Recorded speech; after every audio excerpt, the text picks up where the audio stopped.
It's okay to feel some kind of way going home for the holidays. Friendsgiving was born out of us feeling closer to our friends than we do to our family. But first, this creator is showing that everything that glitters ain't gold. We're talking family ties and failing lives tonight on Dear Black Gay Men podcast. And the show starts right now.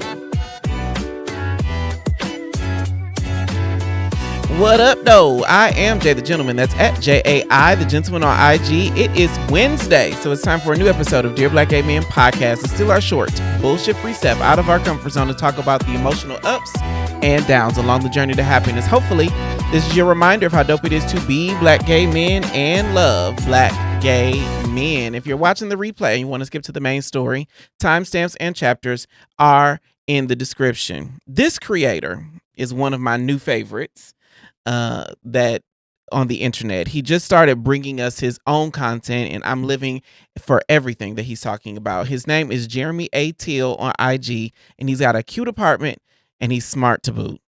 We're reacting to a couple of his latest hot takes on the dating pool. I am very excited to talk to y'all today. Y'all know yesterday I was supposed to do a show, and I am very proud to say that Uncle Jay was in full uncle mode, and I don't give a damn what y'all got to say about it. I was being an uncle to my beautiful niece. I will not tell you her name because that's none of y'all business right now. But me and my niece had an amazing conversation. We were watching Frozen 2. I have not seen it yet, but that is one of the reasons why I was absent yesterday, because in the event that I have to make a decision between Dear Black Gay Men and my beautiful niece, I'm choosing the niece, which is very ironic because we're talking tonight about chosen family and why some of us are choosing to fall out of contact with our biological family in lieu of our chosen family. But I am going to have a conversation with one of my favorite guests a little later in the show. But right now we're going to react to one creator who has been lighting up my timeline, and it's just making my heart flutter. I see the comments are coming in. I will say J926 was first tonight. Hey J926. I will say I am very excited about this particular creator. I love somebody who's smart. I hope y'all are following him. If you're not following him, Jeremy A. Teal is his name. Jeremy the normal way, ATEEL on Instagram. He talks about all the great stuff. But Panthro was not first. And on top of that, I made sure that there was a notification. Now I will tell you that I was a couple minutes late, 3 or 4 minutes late. So bear with me, but I'm really excited. Don D818 said, "Hey Jay,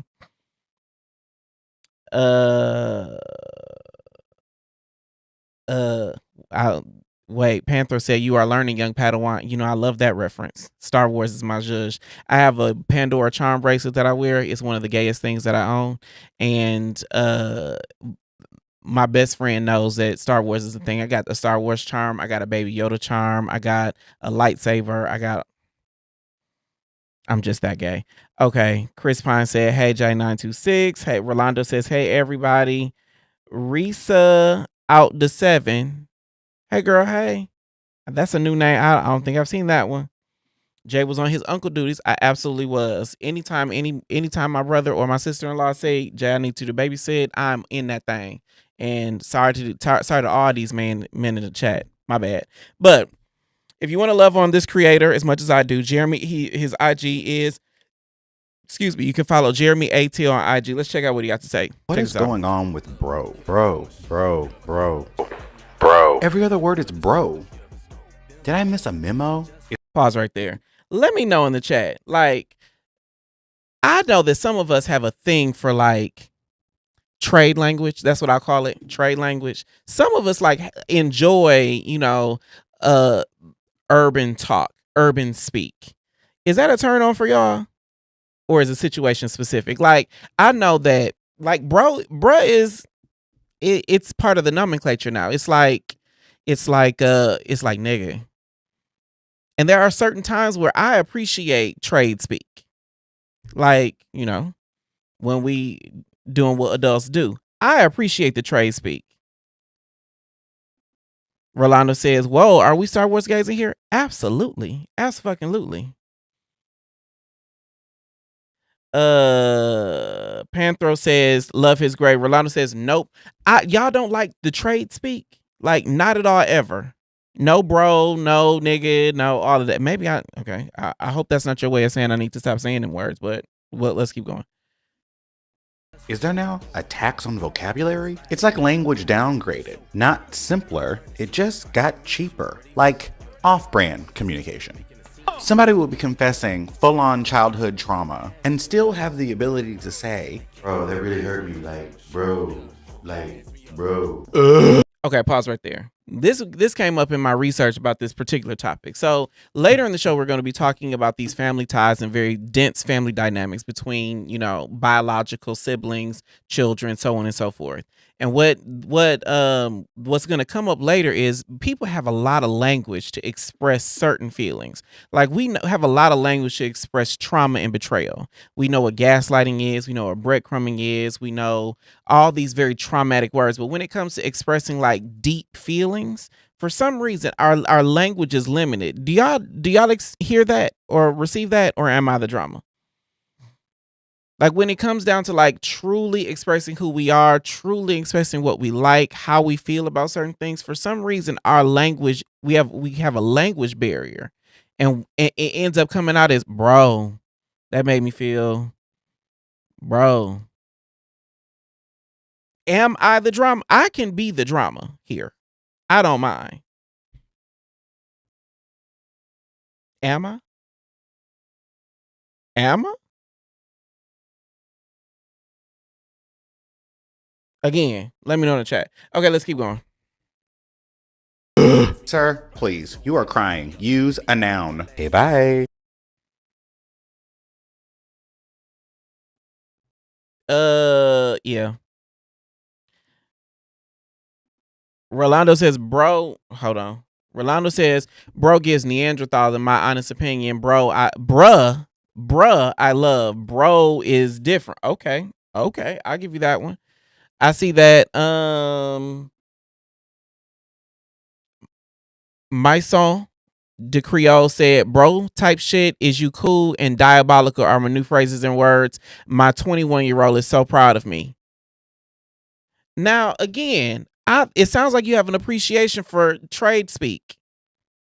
I won't go as far as call it Gen Z or Gen Alpha, but I will call that trade speak, because type shit, like, let me broaden the conversation. I do think there is a cultural component to the fact that we can say that we have words. Like I can remember when I first came out, or my mom talking to her friends, and girl can have 1,000 different meanings. Gay speak, bitch. Like bitch can have 1,000 different meanings. And now it's like bruh type shit, nigga. Like those words in black space can have a million different meanings. And so when we talk about trade speak, is that really just a microcosm, an example of black vernacular, African American vernacular English, AAVE?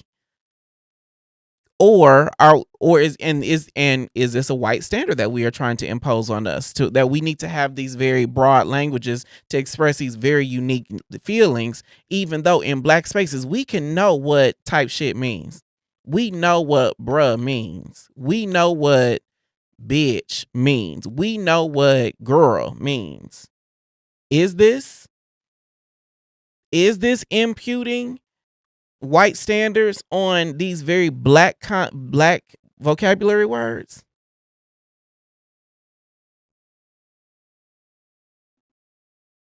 Rolando says, I hear it. A lot of people don't have the language for a lot of concepts, feelings they experience. Agreed.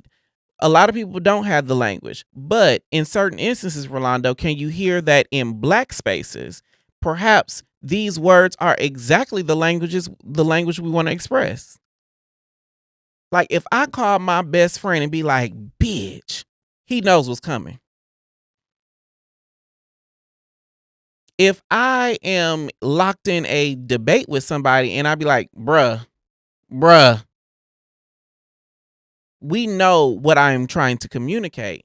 And I'm curious, is this us in unintentionally imputing a white standard on our language. Because I fully acknowledge we can have very broad definitions of things. We can have, words for everything.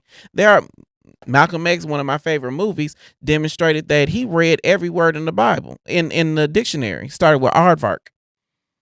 So learning language is not an inherently right trait, but is it the standard of having this not our language, having the Queen's English as the standard of good communication? Is that us imputing a white standard on black stuff? Chris Pine said, bro sounds like a young, ignorant boy and will make this bussy drier than sandpaper. Okay. Okay, Chris Pine. Rolando says, I hear it often. I try to insert words in the conversation directly to give life to these things. Fair.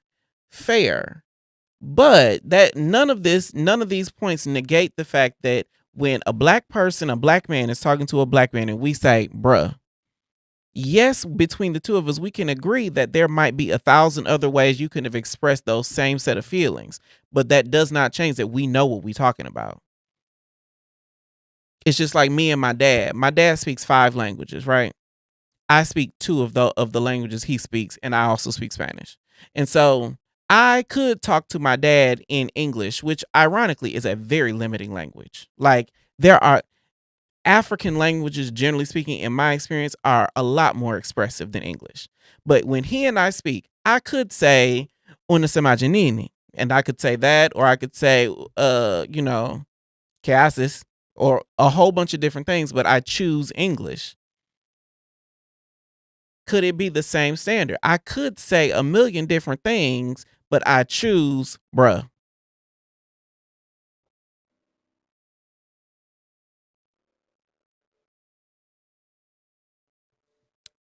Again, maybe I'm the drama. This is why I love this man I love Jeremy Ateo. All right, let's watch another So one. many men live like, you don't smell that? I've had it. Why do so many men live like having a mattress on the floor is a personality trait? You are 30. Pause right there. We moving. I know y'all still on the language piece, but when I tell you that one hit me so hard, he said, why do so many men live like having a mattress on the floor is a personality trait? When I tell you, my best friend told me in unequivocal, unambiguous terms, if it's on the floor, it's a rug. If it's on the floor, it's a rug.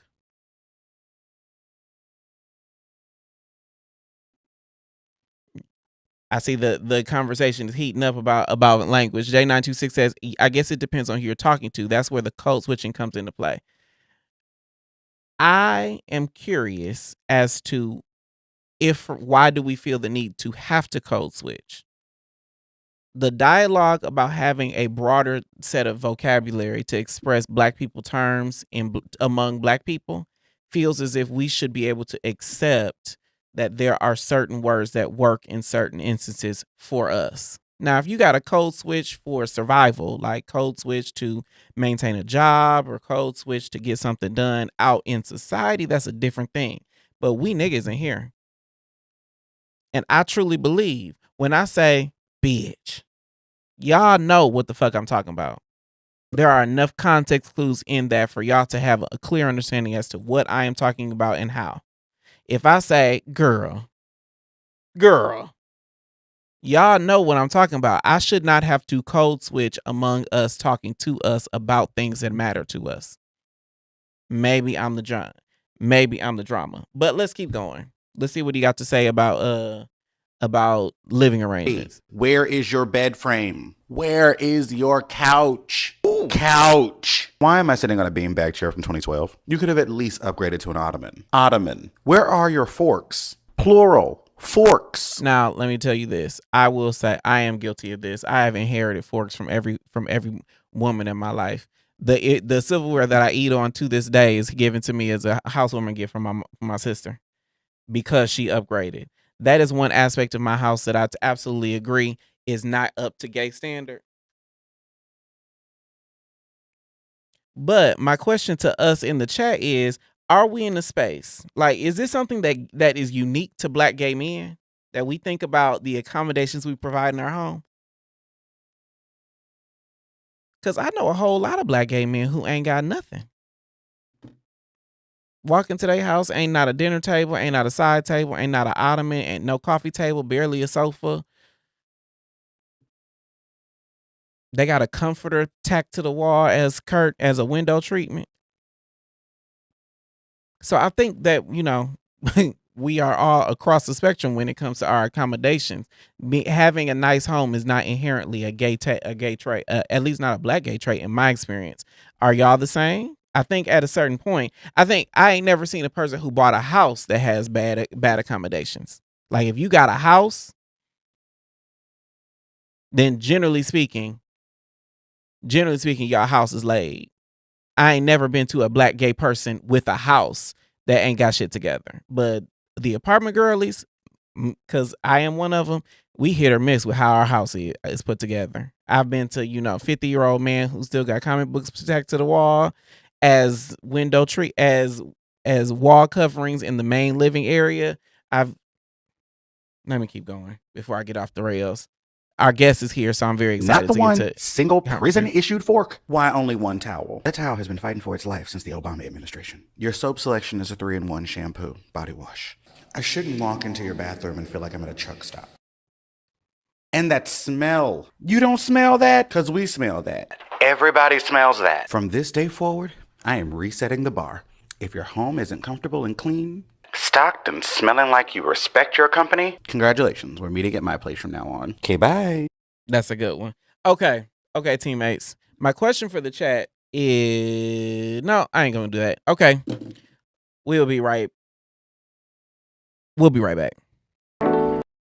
Oh, I am Jay the Gentleman, and I host all the craziness that happens right here in the back room. As far as I know, we are the only queer-led podcast that has its own studio in Atlanta. We party in the back room. We have a Kiki in the back room. Get that gooch licked on or something. Like, figure it out. Like, we have a cocktail in the back room. Oh, that's really good. That's what she said. And we grow in the back room. Every time y'all are here, every time you're here, you say something that I'm just like, that really happens? If you're in the Atlanta area, you want to join us in the back room, visit dearblackgaymen.com/tickets to see what live shows and events we have coming up right here in the back room.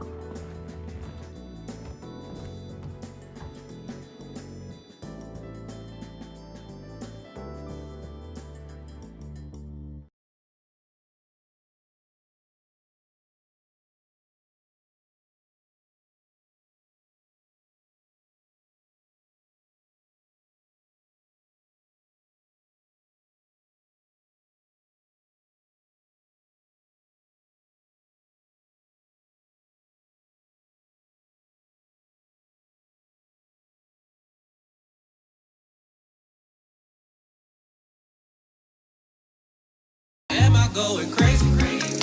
Did you ever plan on becoming my baby? Was it all I gave her? Am I going crazy? For the time you wasted, I should make you pay me. Regret the day you played me. Am I going crazy? Welcome back to Dear Black Gay Men Podcast. I am Jay the Gentleman. It is time for church announcements. Hit it.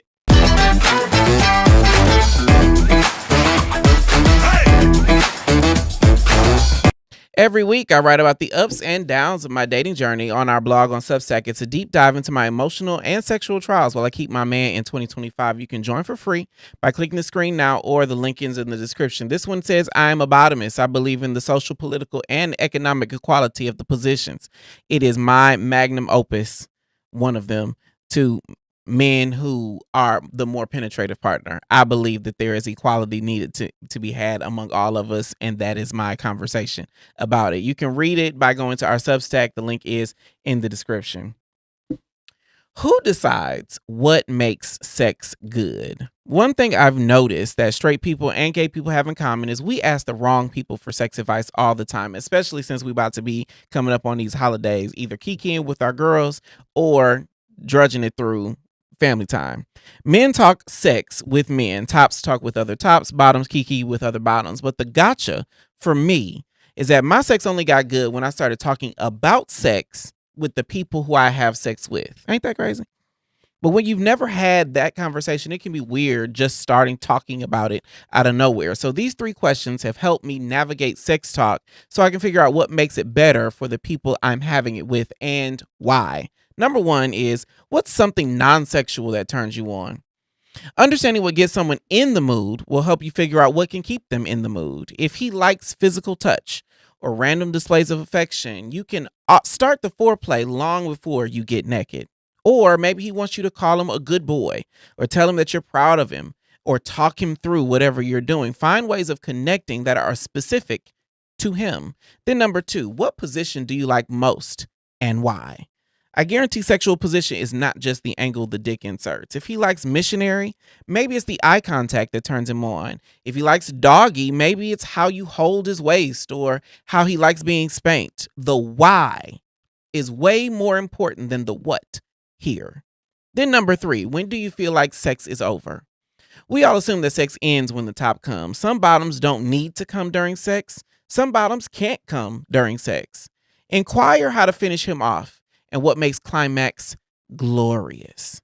The answers to these questions will in fact surprise you, and more frequently you talk about sex with the people you plan on having sex with, the easier you'll be at the conversation and the better you'll be at the act.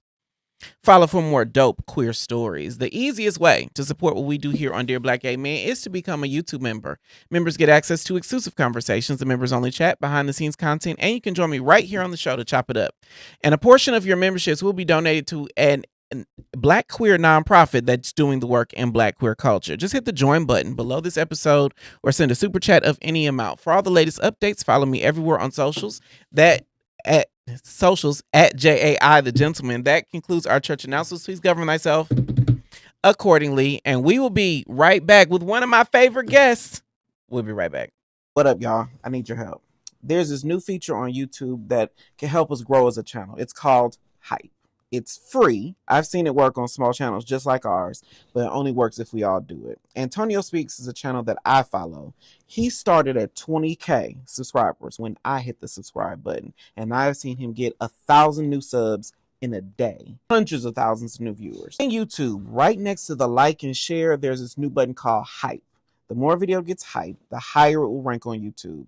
The higher we rank, the more people get to see our content, the faster Dear Black Gay Men continues to grow. Like this video right now. When you see Dear Black Gay Men content on YouTube, even if you've watched it already or attended the live, like the video, drop a comment, and click the hype button. I appreciate y'all more than I can express.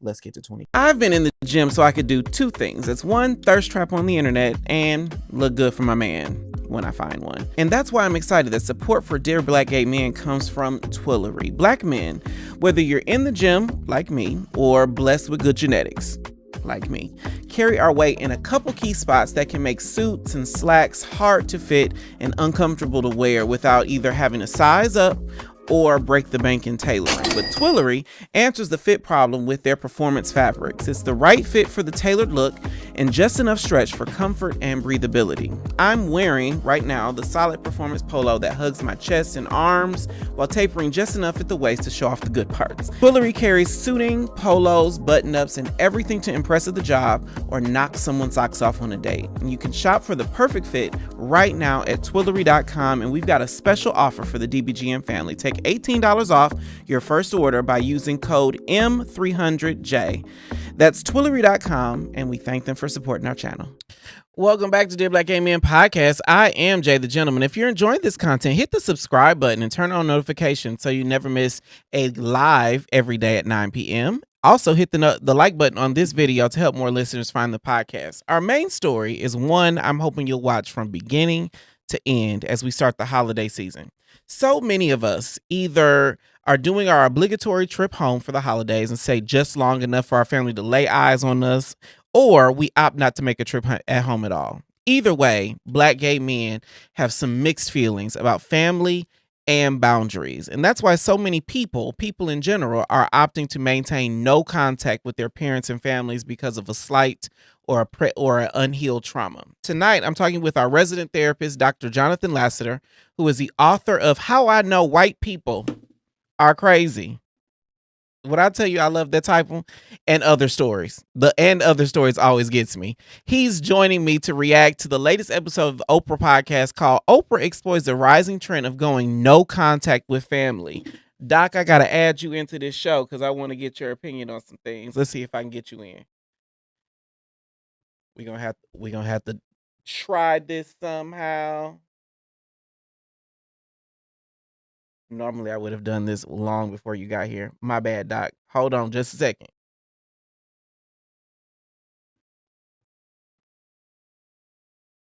Ooh, ooh, Doc, I'm trying to get you in. Let me see if I got you. Yeah, Dr. Lasseter. There you are. Whew. I was getting nervous. Doc, can you hear me? Hello. Can you hear me, Doc? I Whew, can hear you. I was getting so nervous. I was about to be like, "Oh no, my show, the flow of my show is all botched now." But you're here, I am Doc. here and I'm happy to be here. Okay, so Doc, I would like to know I'm gonna move you around a little bit, so bear with me as I get us together. But why do so many people in black culture opt to have these very, very limited relationships with family? Is that a trend we're seeing everywhere, or is that like a black gay exclusive? No, that is actually not a trend that we're seeing everywhere, and it is not a black gay exclusive. Actually, when we look at the data on the issue, it's actually not the majority of people are doing this. There is a significant number, and we're seeing that number grow, but it is not the majority.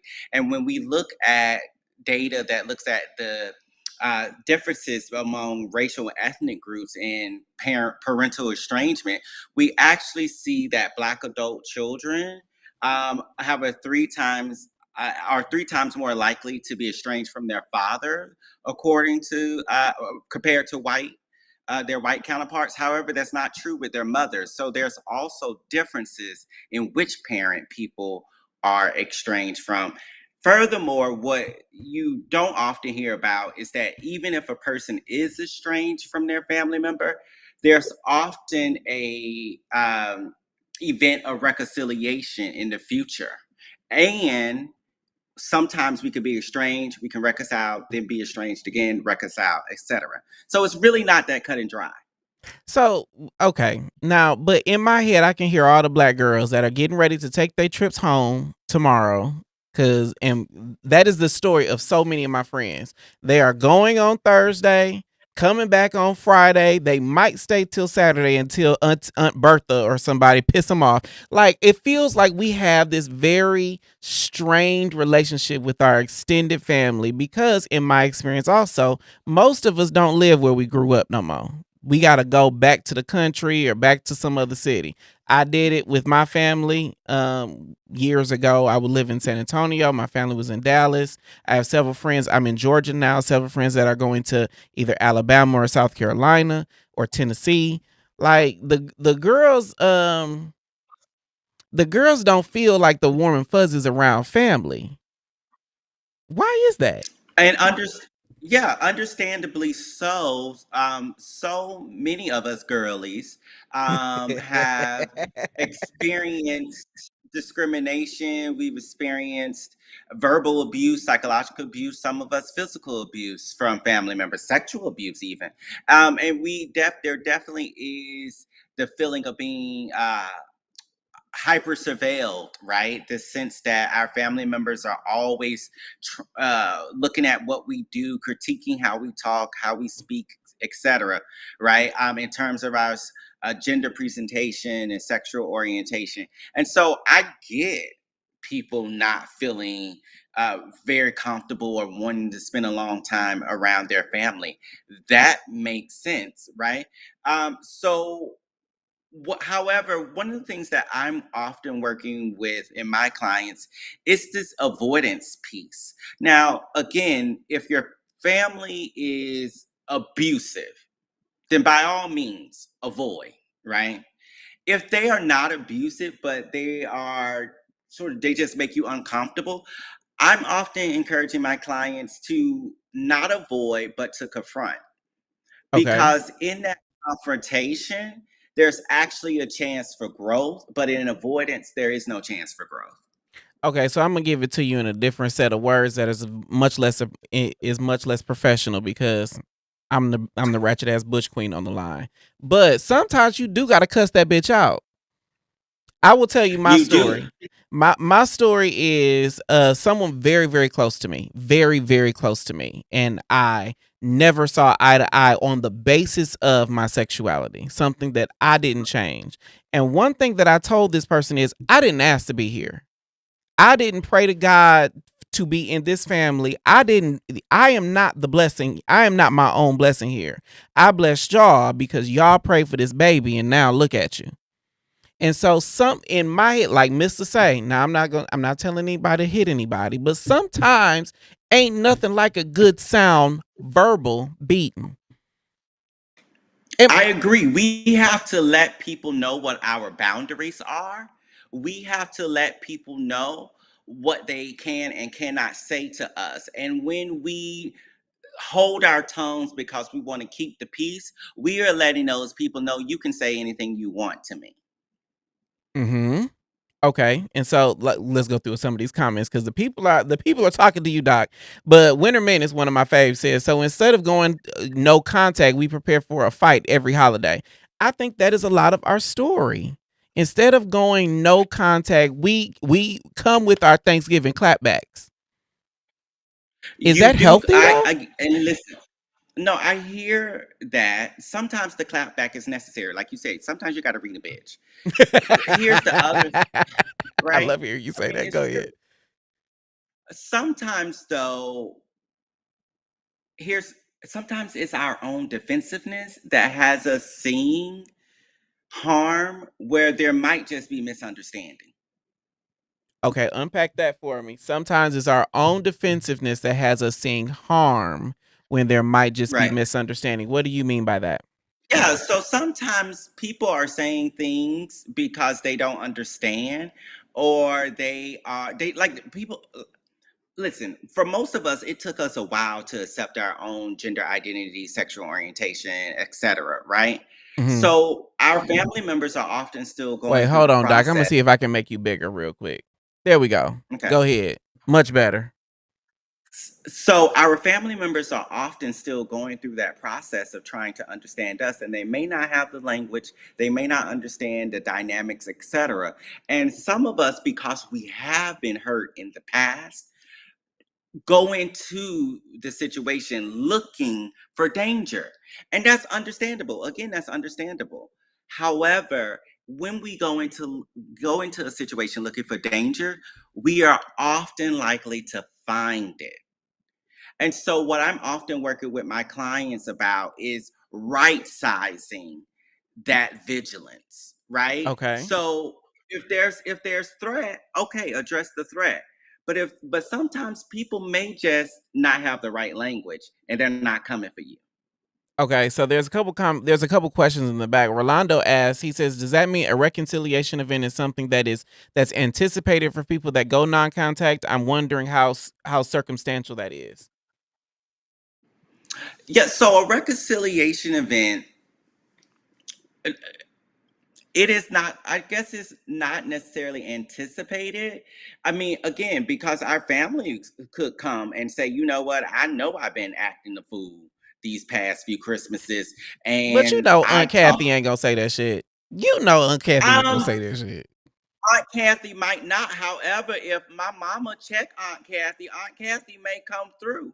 Right? It's also up to it's That's also true. up to our family members, right? It's also up to our family members to say, you're not going to talk to my child like this. So again, there needs to be some boundary setting among a lot of different parties. So we have to set the boundaries, but we also should be able to rely on the supported person in our family to also defend us and say, you're not talking to my son like that. Okay. I know that name. Ronnie Wilson says, "I'm planning on staying with my family until Saturday, but if they piss me off, I'm gonna come right back on Friday. Gotta have a backup plan." I think that's Yeah. exactly what I'm saying. A lot of people have these very under pressure relationships with their family, as if we know the shit gonna hit the fan, so let me just be prepared. Now, here's the gotcha for you, Doc, and because I know you help therapize the people and get us thinking straight about things, thinking gay about things. I will say what I've learned or observed in myself and several of my other friends is that kind of ideology of let me go here and I'll be around my family until they piss me off and then I got my own backup plan grows into hyper independence. It grows into a lack of vulnerability. It grows into all these other things that may or may not have anything to do with, the new people in our lives, but are born out of these very wrought relationships with our family. Have you seen that, or am I the drama? No, 100%. Our relationships with our family members are often the blueprints for the relationships for everyone else we have a relationship with. And again, I think that's why it's important to not be so quick to throw away those relationships, because if you don't develop the skills there, you may not develop them in your peer relationships or your romantic relationships. Again, I'm often working with clients and they say, I put boundaries around my mom. Oh my gosh, I'm doing the same thing with my friends. I'm doing the same thing with my partner. Again, it is about how do we change the narrative? Is the story that we're telling ourselves helpful? Again, sometimes, yeah, no contact. Sometimes, yeah, have your backup plan. What I also know from doing this work for a while is that sometimes we are the drama and we're bringing our past hurts, and we're bringing our own defensiveness into the situation, and we don't allow for anything new to happen, or if something new does happen, we reject it. Okay. Okay. And so so then if we could just venture back to the topic of no contact, because I do want to get to a little piece of what Oprah said in her interview.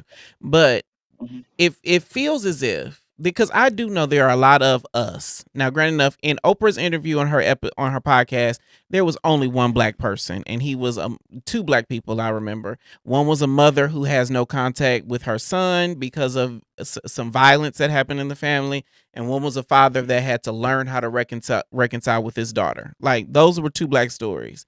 But one thing that I know is gay people got another layer that is not unpacked in what she brought up, and that is our families who have put us out because of HIV status, our families who have disowned us because of our sexuality, our families who have disowned. Like, I've been shunned because I came out, and then I got put out because I started dating somebody. Like, there's layers to this kind of sexuality component that come up in the no contact, and I know, and what I got when I was preparing for this, because we did this turnaround very quickly, is that a lot of people Mhm. are curious, am I wrong for creating a no contact situation with my family because there are some deep rooted, I'll call it trauma. There's some deep hurts there.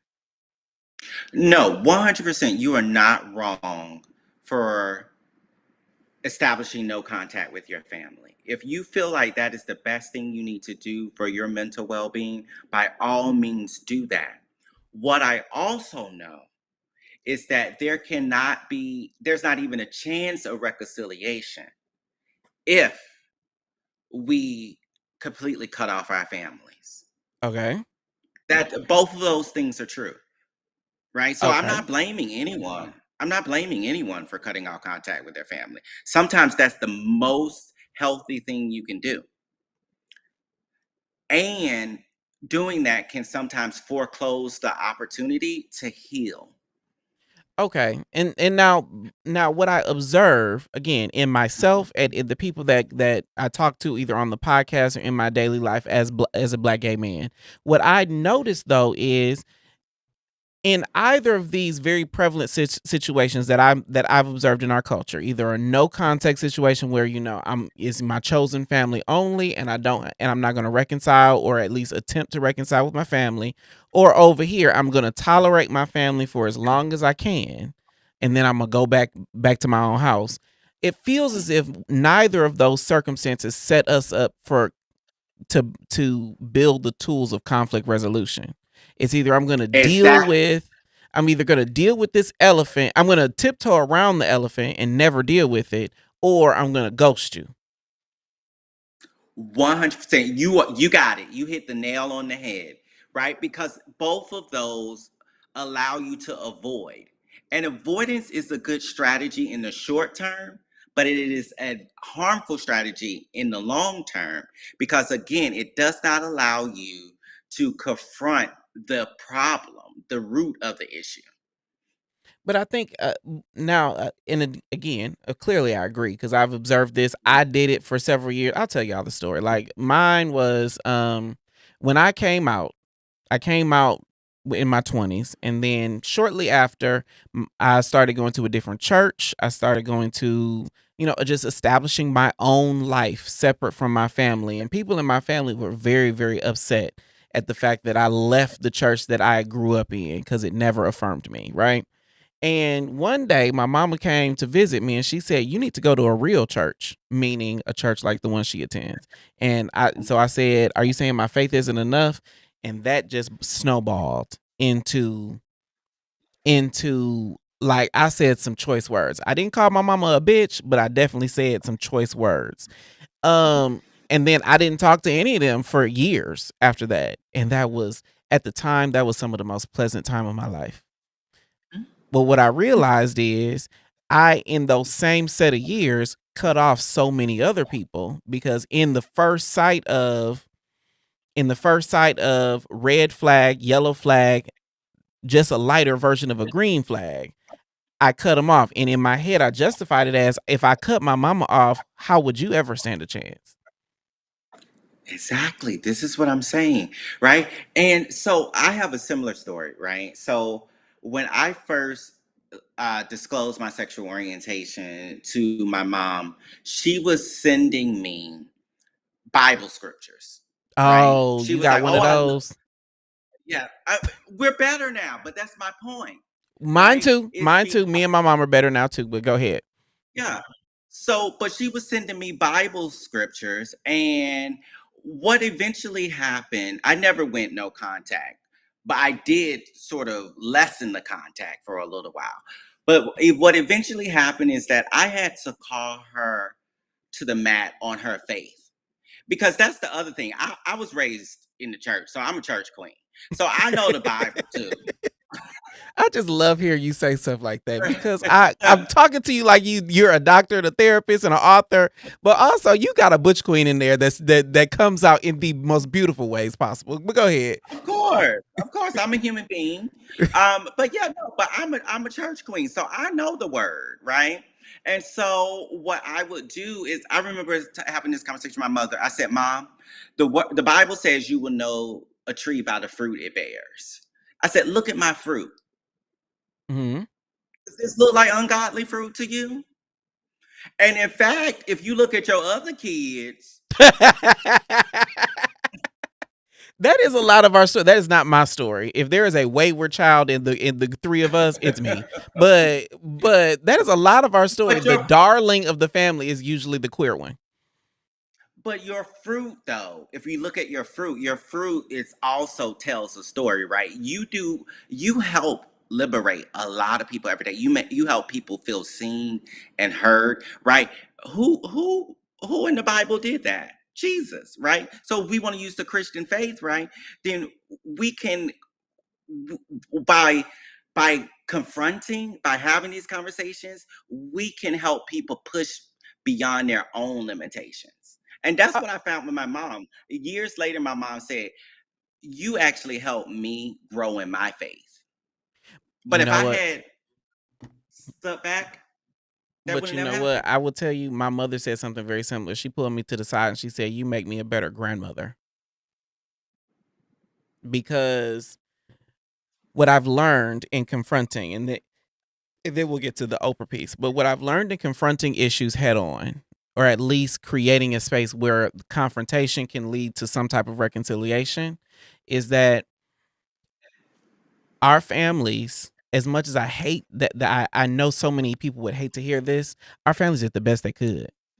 They did, given the information and the tools that they had at the time. In my case, in 1985, where there was no Google, there was no family nearby, there was no other template of how to raise me other aside from what my mama experienced and picking and choosing what lessons she took up from my grandmother.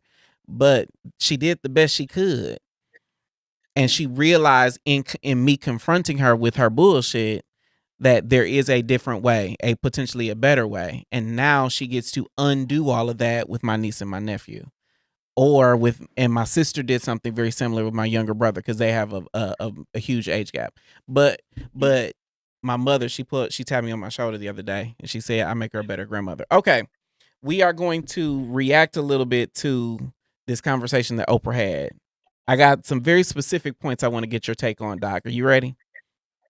I'm ready. All right. The first one is I'm not gonna set it up. We're just gonna listen to it and we're gonna react to it together.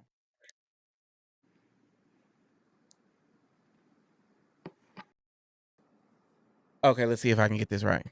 The things that adult children are having to think about, weigh, succeed in are very different, and it's very, very stressful. We don't have the energy to put into relationships where someone is going to be continually pushing back and making us feel that what is going on inside us is not valid or is not true in some way. Let's pause right there. That is gaslighting, is it not? Yes, that it's invalidation, which some people call gaslighting. Yes. Okay. I think every Black queer person on the planet has been gaslit by somebody in their family. 100%. I think that's a safe bet. Okay. I my question always is just going to revert back to at what point is enough enough? Because I think that's what a lot of people are trying to figure out as they are either preparing to go home tomorrow or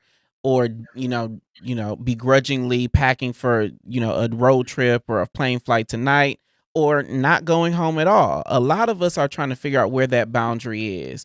This particular the setup, I said I wasn't going to set it up, but the setup is Oprah has 3 doctors. One person who has been no contacted by his own children, another who talks about being raised by emotionally immature children. That's the white woman that was speaking here, and then this Black therapist who is kind of the mediator, the middle ground of saying very in line with what you said, that if no contact you feel is the best decision for you, then that is right for you, but also you might be missing out on this opportunity to reconcile or opportunity to put things back together. She had three like a small, medium, large of this no contact conversation.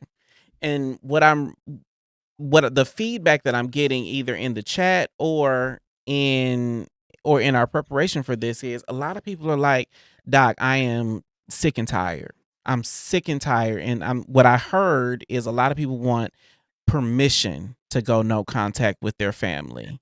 Why do you think so many of us are having a hard time shitting or getting off that particular pot?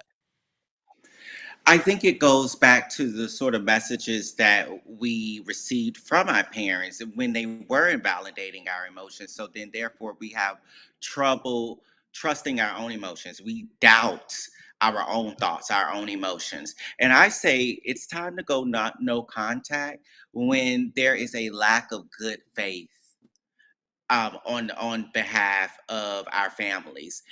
Again, like you said, most parents they have the best intention. When it is no longer a good intention, when it is just malicious, then it's time to go no contact. Okay. And then but the flip side of that is, does that just mean I'm like, I think my hard part is like dealing with malicious. Now, granted enough, me and my family, everybody in my family, my siblings, my mom, we are all in a very good place now. But when I was dealing with my no contact stuff, in my head I was like, it felt like death by a thousand cuts. Like no one thing that happened in my adulthood was like, oh my God, she's just such a horrible person. Oh my God, he's just a horrible person. It was just like another thing and another thing and another thing. And then it started being like, my boyfriend was just a roommate or a friend or all the things. And now that is monumental because I ain't dealt with all the underlying issues that we've had before.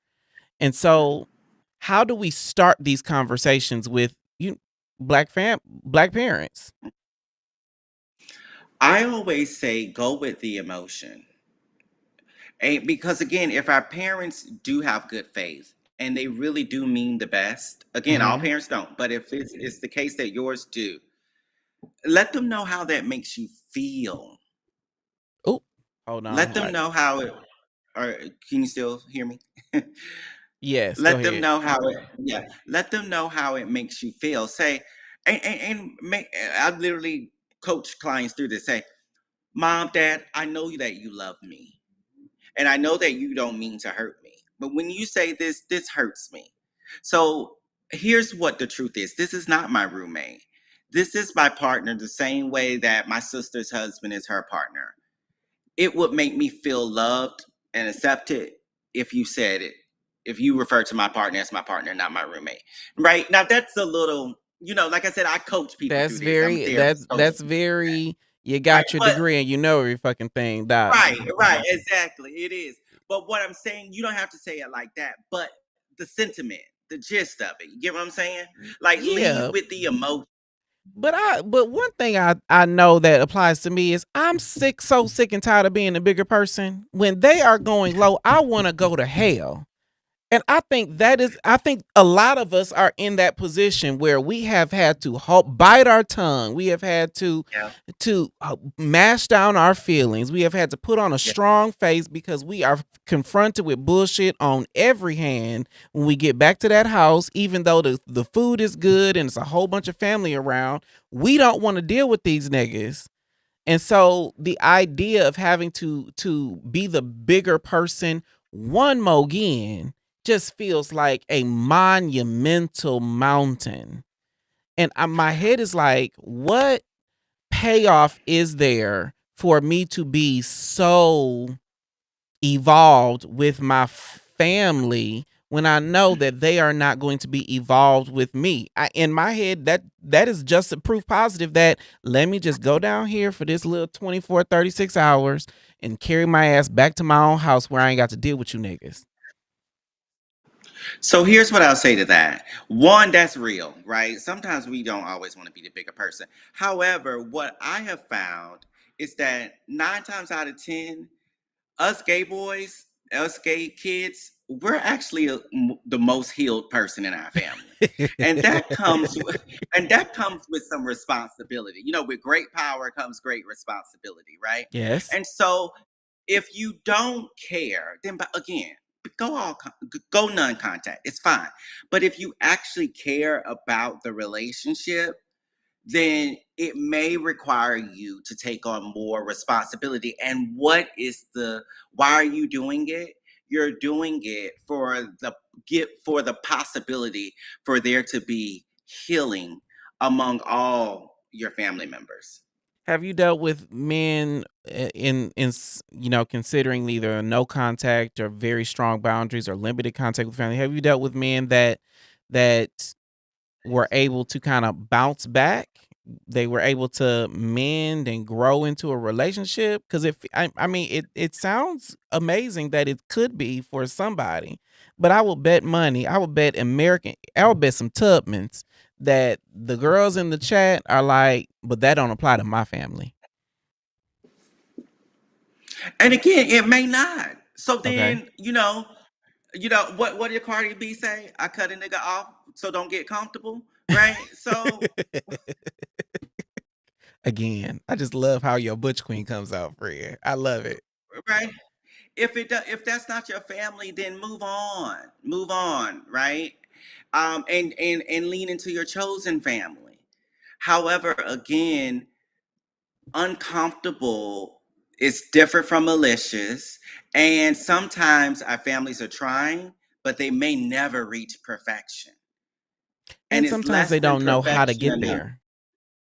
Sometimes we really do need to provide them a roadmap of how to be in better connection with us. And then, that's just my story. Because, as many uncomfortable conversations that I've had with my siblings, with my parents, with my grandparents, it wasn't until I was able to be my full self, like stop code switching for family, that they were like, oh, he's not what I thought he is, but now I can be in connection with who I know him to be. I will tell you this, and again, this is my problematic view, and this has never been confirmed by my family. So if y'all watching, uncle, aunts, cousins, all y'all, brace yourself. But what I really do believe is when I came out of the closet, I was super duper gay. I was blue contacts and fake stud earrings. I was like super duper tight women's clothes. I was like very, very expressive, and I was very raging against the machine, right? And then as I evolved, as I continued to mature, I just became my normal self that I am today. And I really did have to reintroduce everybody in my family to who I am now, because they were expecting me to be everything I was before. And a lot of my family had fear that I was attracting animosity. I was attracting hate speech. I was attracting the ire of society because I was so expressive. Now, granted enough, they ain't know that a bitch got hands and I can fight, but they, a lot of their tough love, if I can call it that, was because they wanted to toughen me up because who they knew I was in the world, and they didn't want the world to be harder on me than I was prepared for. Now, granted enough, that is a very traumatizing way to love somebody, but when I thought through it and understood this and had these conversations with my family, again, coming out of my no contact, it allowed me to realize that there was some good intention behind it, even if there was a very reckless expression. Exactly. And I have actually a very similar story. I was like very much, all the way out there when I first came out. And then, what we call regress to the mean. It sort of even out for me to what you see today. But again, being authentic and allowing other people to see our authenticity, it gives them permission to be authentic in their lives too, because that cousin, that aunt may be hiding a secret, right? I But can't when tell we're you how out, many people done told me they cheating on they spouse or their partner. I can't tell you how many people have done, not just in my family, but the second I be myself, they be like, my nigga, let me tell you what I done did the other day. Let me tell you what the desires of my heart. Let me tell you what I want to do. With the second I decided to be and that's part myself, of the healing. And that's part of the healing, right? That's part of the healing role that we can play in our families. That's part of the healing role. if we allow ourselves to experience that. Okay, there are a If we, couple if there we allow ourselves. there are Mhm. a couple questions or comments in the chat that I want to touch on. There has been a whole dialogue going on in the chat. I got to do a whole lot of scrolling. Unfortunately, I don't have the chat on the screen. Normally I'd be reading along. Rolando said, come on. When I said, when they go low, we go to hell, Rolando said, come on down here and visit me in hell, Jay. You can find me in the basement. Again, ain't nothing like a good sound verbal beating. Winterman said, why am I teaching adults on how to respect boundaries over and over again? Doc, what is your professional opinion on that? One is a choice, so you don't have to. Number two, if you do decide to, how else are they going to learn? Just because they are adults don't mean they know everything the same way we don't. Oh, okay. That's a big one.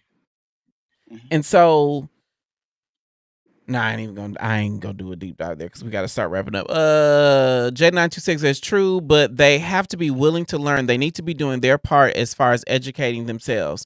That's also another concern is, Google is free. If you want to be in close connection with a gay man, you can go anywhere to get a reference material on being in close connection with gay men. It feels as if sometimes it feels as if being the bigger person means that I have to just accept that you are going to give me low effort. Like I don't know if our families are willing to, educate themselves, open their mind, broaden their horizons enough to even entertain the conversation with me. And all of these barriers in my head are the justification to be like, to throw our hands up and just be like, I ain't got to deal with this. I can go back to the house. And again, if you want to use that justification, by all means, use that justification. What I'm talking about are options, and Okay. no contact is an option. Okay. Mhm. Okay. Question earlier in the chat said, what are your socials? They are in the description of this video, but Yeah. what are your socials to tell people because they want to follow you and potentially pick Mhm. up that book, Why White People Are Crazy? How I Know White People Are Yeah. Crazy. Yes, please buy the book. But it's at Lassiter Health, at Lassiter Health With on all 2 platforms, S's. with 2 S's, 1 T. Okay, let's see what else they talking about in this Oprah clip. Hold on. This old way of the respect for the role itself, I think, for the role of the parent or the authority figure. Honor thy father and thy mother. Yes, exactly. Yes, it says honor them. It doesn't say obey them, agree with them, do whatever they say, make them the most important person in the relationship. So those days of the role trumping everything else are gone. People do not have the energy now to sustain a relationship that is draining or difficult or constantly conflictual. They do not have the energy to keep on maintaining that and live this very complex life. I think in it's our a very culture. interesting thing. Let's pause right there. Doc, what do you say to the people that are like, but that's your mama? That's the only mama you ever gonna have, and that being the justification for either maintaining a wrought relationship with your mother or enduring whatever she has to say. Like, what do you say to those people? Yeah, I say if your mother is being abusive, don't accept abuse no matter who it's coming from. I do believe, though, that there is a difference between abusive and difficult. There is a difference between draining and uncomfortable. If the relationship is abusive and it's draining, meaning these people are sucking you dry and they're just taking, then by all means, put some strong boundaries up, potentially go no contact. But if it's just difficult and it's uncomfortable, lean into the work. Okay. Okay. Now we are at time, but this feels like the big question and I've asked it 17 different ways and you've given me the same answer every time. But it feels as if we got to always be the bigger person. What's wrong with that? It's tiring. It's tiring. True. It's a lot easier. Now, I will say this, like the person like Ronnie Wilson was in the chat saying like, I got my backup plan. It feels like it's easier to have the backup plan, to drive myself, to stay in the separate hotel, to deal with you on a level that I can deal with instead of having these uncomfortable ass conversations where we got to unpack baggage and retread up trauma and talk about boundaries and have a whole bunch of conversations that you, he, she, they may or may not even be capable of or ready to deal with. And that's true. If you don't have the capacity, then don't have them, right? You may have to have several conversations over years, right? And again, though, you can always choose to opt out. What I am talking about is for the people who want that relationship. They want to figure out a way to heal that relationship. If you want to heal that relationship, it is going to require you to have patience and grace and be the bigger person. It's going to require you to educate. It's going to require you to set firm boundaries and to confront and not avoid. That's if you want to keep the relationship. If you don't, then again, deuces. The funny thing is, as you said, Deuces, Winter Menace, I saw this say it's not my work to do LOL. And then J926, those two are two regulars that have been in the chat they're almost damn near every episode. But J926 says, but that's your parent, well, you should have acted like it. And again, if that's not your work to do, don't do it. Fair. Now, I do appreciate at least a stance that says we have options. Now, I will say that the part 2 of this conversation is how this avoidant behavior translates into our dating lives now, because that is what I see. That is what I see every single day, and I don't need a PhD to make observations about that. Now, I need a PhD to talk about it, but that's what you're here for. Exactly. And I do that in my practice all the time. But that was Dr. Jonathan Lasseter. Thank you so much, Doc. I appreciate you for joining us here on Dear Black Gay Men Podcast. Remember, his book, hold on, I got a picture of it. His book, How I Know White People Are Crazy and Other Stories, is available now everywhere that you can get books. I have read it, and we will be talking about it on the show coming up very soon. But I want everybody to go pick up this book. Links to purchase are in the description, and we will be right back. I press play. I'm moving forward in my life. I press play. I'm choosing my path. Owning each day. I press play because I got tested for HIV. Now I know my status. I press play. I did. We all should get tested for HIV. We ain't never had a conversation this good. Start fighting and it's over nothing. Like, why? Nothing was off limits. What do you look for? Top thing, first thing. You Honestly. scrolling on the apps and you like, how has HIV impacted your dating life? Then it got a little petty. Worked the same way that the negative hole worked. But I said, Celebrating National Black HIV/AIDS Awareness Day. It's the HIV Talk on Dear Black Gay Men Podcast.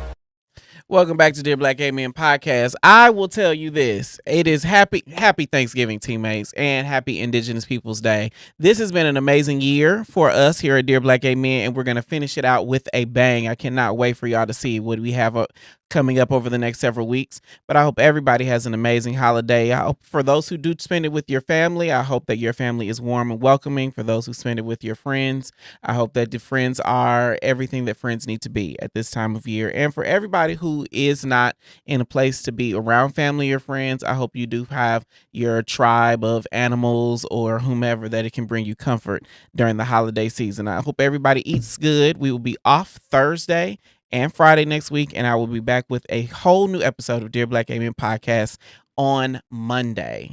That was our show. I am Jay the Gentleman. We'll be right back here with another episode Monday night at 9 p.m. Eastern. For more exclusive conversations, you can join me on Substack at dearblackgaymen.substack.com. The link is in the description. I want to appreciate Dr. Jonathan Lasseter, who's the author of How I Know White People Are Crazy and Other Stories. Links to purchase the book are in the description. I appreciate you all more than I can express. Happy holidays, and I will talk to you next time. Bye.